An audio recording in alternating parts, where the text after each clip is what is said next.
Welcome to the Italian Wine Podcast. I'm Rebecca Lawrence and this is Voices. In this set of interviews, I will be focusing on issues of inclusion, diversity and allyship through intimate conversations with wine industry professionals from all over the globe. If you enjoy listening, please consider donating through ItalianWinePodcast.com. Any amount helps us cover equipment, production and publication costs, and remember to subscribe and rate our show wherever you tune in.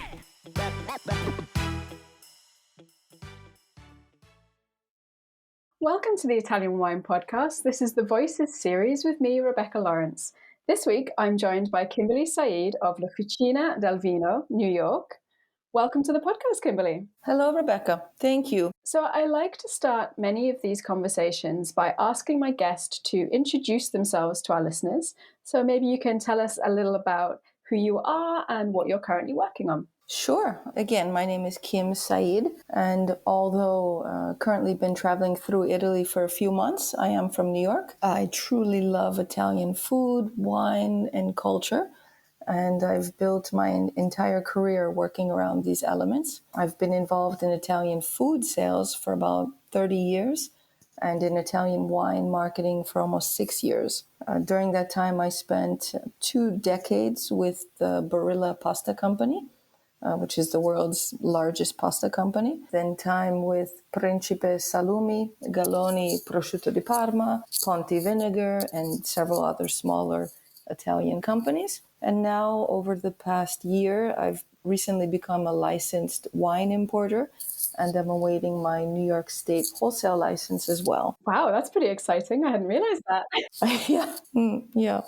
So one of the things I love is that you've really taken your experience, this long background you have in the world of Italian food, and now you've combined it with Italian wine, just as is the case culturally in Italy. So I wanted to ask, at what point you knew that this was the kind of new direction that you wanted to move into? Well, in many ways, food and wine in the US are seen as 2 separate things, and even distribution and management, for example, are handled very distinctively. While, just as you said, in Italy, they really go hand in hand. In Italy, you're not even served a drink or a cocktail without some food accompanying it. And I think to have a 360-degree handle on authentic Italian culinary tradition and modern lifestyle is very important to commingle both food and wine. In terms of my direction, I noticed that people in America are now actually just as open to discovering new flavors in wines as they are in food. And they're just as open to discovering new histories and stories in their glasses as they are in their plates. And therefore, for me, wine is definitely the new frontier in discovering Italy. You have this long background, obviously, in working with brands and bringing them into the US market. I wondered if there are particular trends right now that you can point to that you're seeing growing. Obviously, like you say, people are beginning to explore a little bit more Italian wine and maybe unusual grapes. Is there something in particular that you're seeing in the US market? In terms of wine, let's say, I think the beauty of wine is that everyone looks for and can find something different, right? Wine is so personal. And for me personally, I like high acid, I like freshness, vibrance. I want to taste the fruit, the soil, the air, the true essence of the origin of the wine in my wine. I look for simplicity and truth in it. And just like Italian cuisine generally differs from, let's say, French cuisine, for example, again, in its simplicity, freshness, few ingredients, little manipulation, I want the same approach in my glass rather than internationalization. Personally, I try to promote authenticity, typicity, and autochthony, which I think are some new frontiers. In terms of trends, yes, of course, there's kind of this dichotomy, right? Of course, there's always something boiling in the pot. And from one end, you have 2 older trends, let's say, that are still quite strong in the US. One is this oxidation, right? The so-called orange wines with skin maceration, use of amphorae as aging vessels. That is still going strong. And also the parkerization of wine is still going strong and hasn't slowed down. Producers aiming for a particular, say, international, very fruit or wood forward profile that scores high ratings and drives sales. Those 2 older ones are still continuing, But there certainly are new trends on the horizon that I find quite exciting. One, playing with and mixing new vessels with old vessels, cement tanks with or without the glass linings, eggs, larger ovals, a lot of blending and different passages among them. Of course, mixing stainless steel and wood thrown in there, but a lot of exploration and trial at the end of the day, with the goal of preserving inherent flavors. I find that really fascinating. And I've visited several producers these few months here in Italy doing that. And the second is autochthony. So discovering or rediscovering unique and indigenous, almost forgotten grapes. And Italy has so many of them. Kind of a returning to the roots, right? A nod to the underdog. And that one for me is actually the most captivating, I think, of all. This concept of autochthony. I think that has also a huge amount of potential longevity for Italy because, as you say, there are so many autochthonous varieties here, each of them tied very specifically to a place and therefore tied to a story. So you can really take that into the market and you sell not only the wine, but its culture, its background, its story, and that just gives a little bit more to the wine in your glass to a consumer. The whole experience.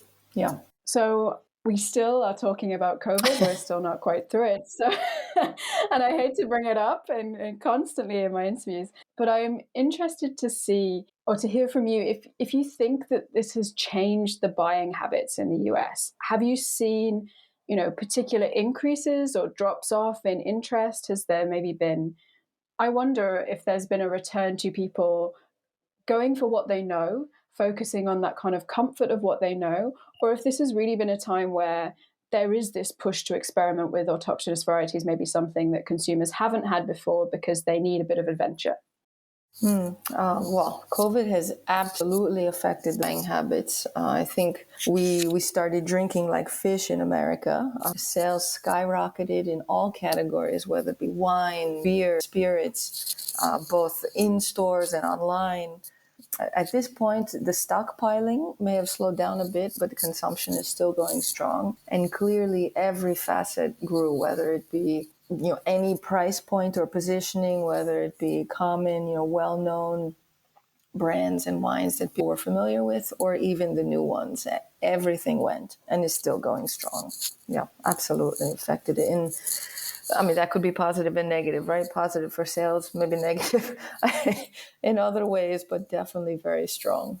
Yeah, I feel like that's been mirrored in the UK market, which is my specialism, and very much we saw a huge increase. People can't go out to restaurants, they can't share wine with friends, so the home consumption went up, and this has really aided small independents, I think, in the UK, but has allowed a space for a mixture of both buying the same thing and having that comforting the glass that you're going to like, you're going to recognize. But also, I think there's been a capitalization on I'm sitting at home and, I'm doing the same old thing every day. So maybe actually I'll choose this variety that I don't know. Or maybe someone's doing a Zoom tasting and they're talking about an area of Italy that I've never heard of. Maybe I'll go out and buy that wine. So I think you're right that there's been, yeah, and it's been, both positive and potentially negative at times, but it's nice to hear about people taking that leap to experiment. Yeah, wonderful for small producers, for small importers, and for those indigenous or autochthonous grapes that don't usually have a lot of opportunity to shine.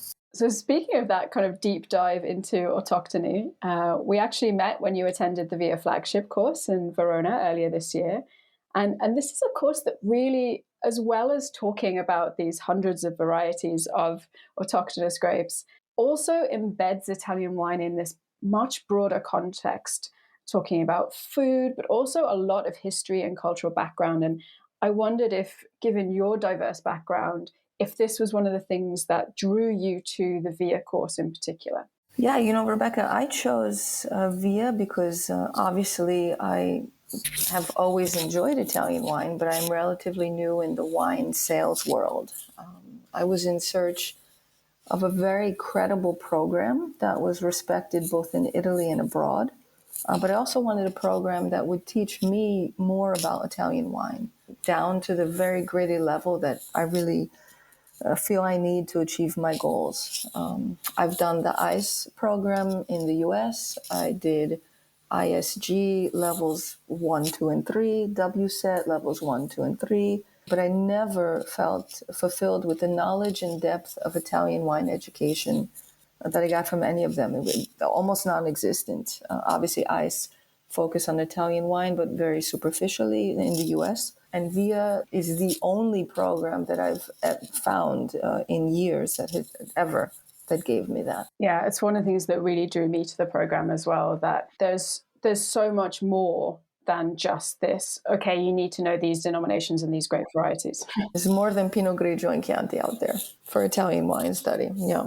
Really challenging, but really fulfilling. I think it manages to hit the balance of that very well and just keeps your interest sparked, because there's always something that you can go back to and go, wow, I didn't realize that actually, Verdicchio came from this completely other region and it traveled around, and you've got all these sort of slight mutations and people traveling with grapes in different cultures. I was blown away by the class. Yeah, I'm coming back. Oh, I'm always tempted to just sit and enjoy it anew every time, because of course the other thing is having the insight of Scienza and all of this new genetic material that he's constantly doing the research on. That again was something that really drew me to the program, this idea that every year it's going to be slightly different because there's this huge source of up-to-date genetic material, and it's super geeky, but it's also amazing. Oh, it was a full immersion in Italy. It was wonderful. Now, speaking of Italian history,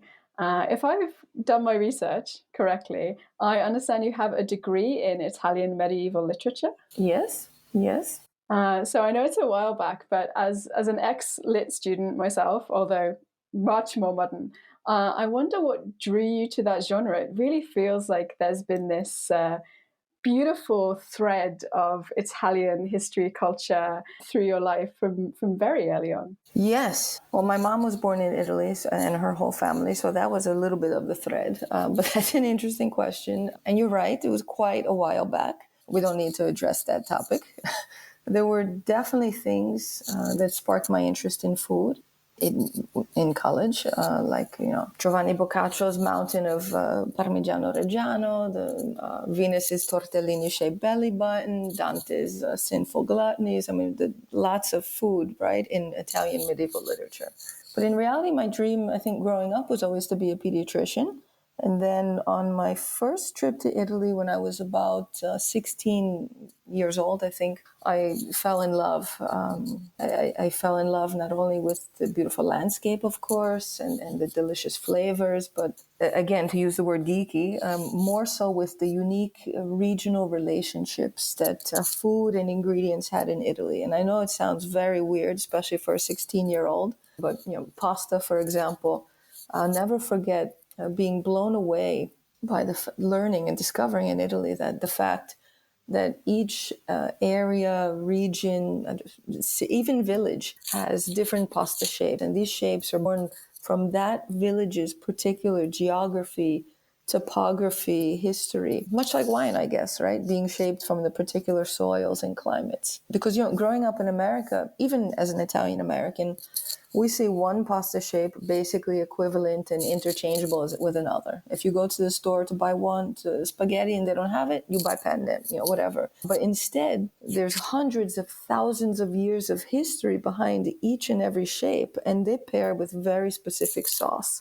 And they're actually not interchangeable at all. So as I said, they're not. You would change the entire menu before changing the shape, which simply wasn't what I was accustomed to. So as I said, coming to Italy, I was enamored. I threw away the entire idea of being a pediatrician, and I decided I wanted to live and work in Italy at any cost. And I made it my personal goal to visit each and every region and to discover the unique food and wine and tradition of each of those regions. And about sparking my interest in wine, my literary study actually is responsible for my wine passion. I never forget my first glass of wine, which I was studying in Italy one summer, and we had to read passages of Petrarca out loud while standing in front of the class in the middle of the rolling hills of Urbino in Le Marche.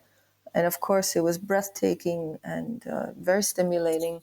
And one evening, we got a bottle of verdicchio, one of those fish-shaped ones, right? And drank it on a hillside. And that was my first wine. And I think I was 18 at that time and never turned back. Wow. I just have this beautiful image of you standing in those hills, just being washed over with this kind of like love for Italy and completely changing everything.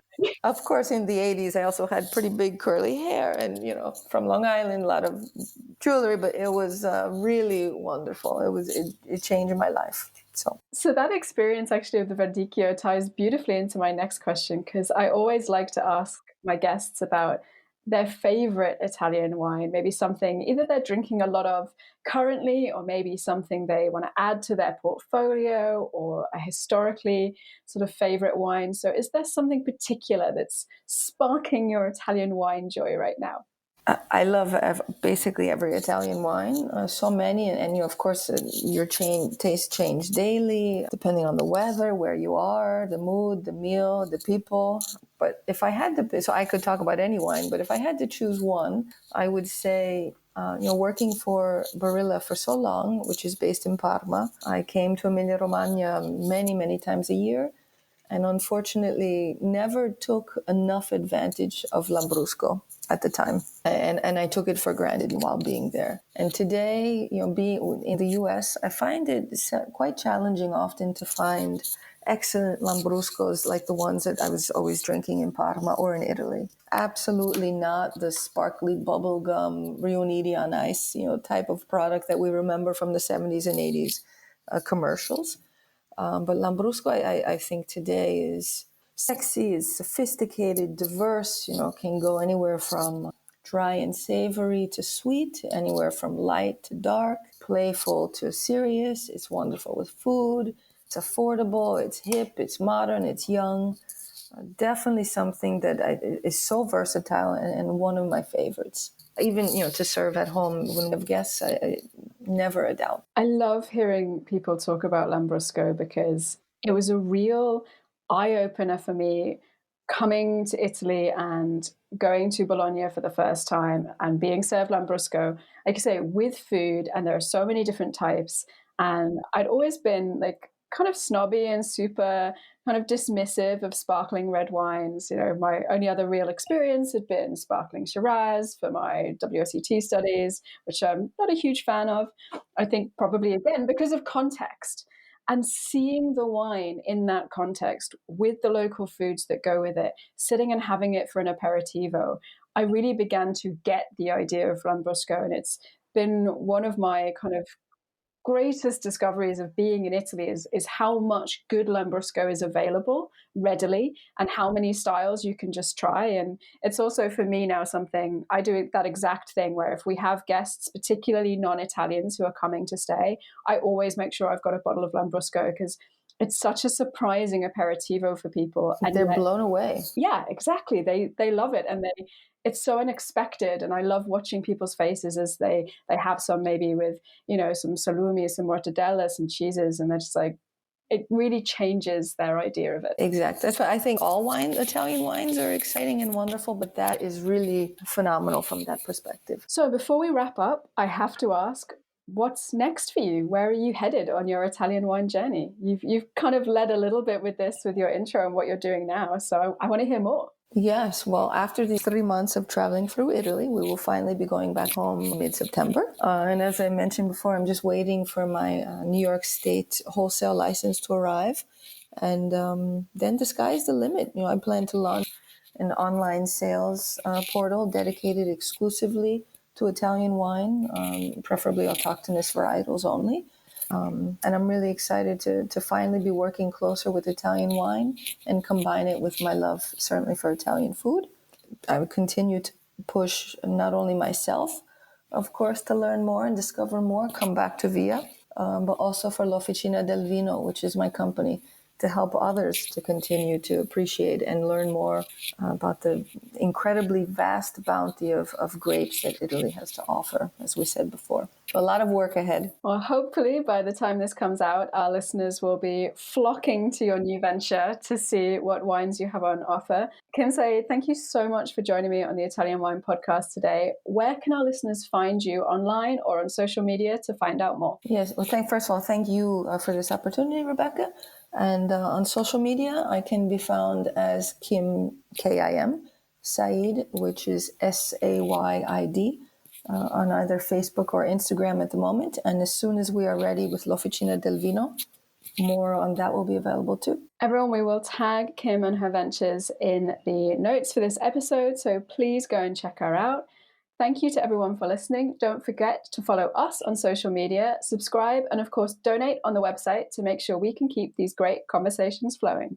Kim, thank you so much. Thank you.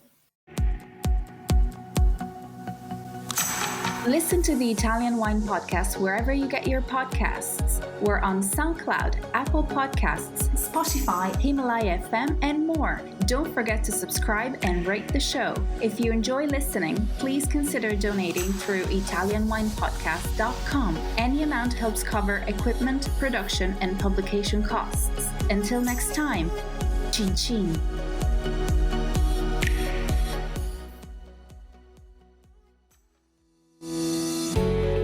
Hi guys, I'm Joy Livingston and I am the producer of the Italian Wine Podcast. Thank you for listening. We are the only wine podcast that has been doing a daily show since the pandemic began. This is a labor of love and we are committed to bringing you free content every day. Of course, this takes time and effort, not to mention the cost of equipment, production, and editing. We would be grateful for your donations, suggestions, requests, and ideas. For more information on how to get in touch, go to ItalianWinePodcast.com.